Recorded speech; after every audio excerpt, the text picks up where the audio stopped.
To jama'a ga takaitattun labaran duniyar daga nan jigon Hausa tare da ni Ahmad Rabi Muhammad.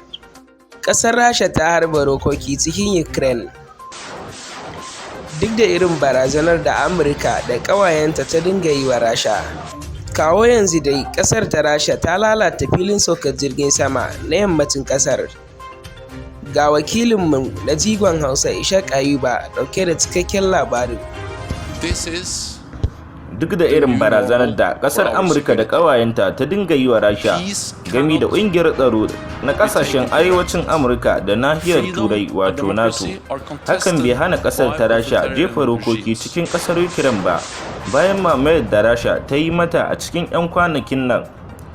Kawo yanzu dai Rasha ta lalata filin saukar jirgin sama na yammacin ƙasar da kuma wata cibiyar makamai ta ƙasar Ukraine.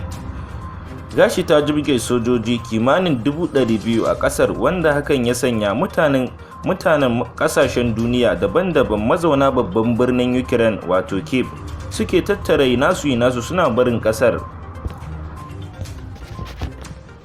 An ji shugaban kasar Rasha wato Vladimir Putin yana cewa duk wata ƙasa da ta sanya baki ko ta taimaka wa Amurka wajen yakar ƙasarsa, to ko shakka babu ta shirya shan lugudan wuta don za ta ɗanɗana kudarta.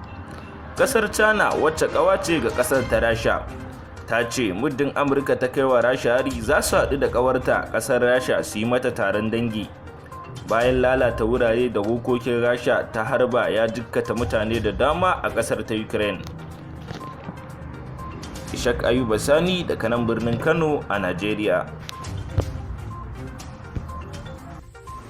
To ƙarshen labarin kenan daga nan jigon Hausa.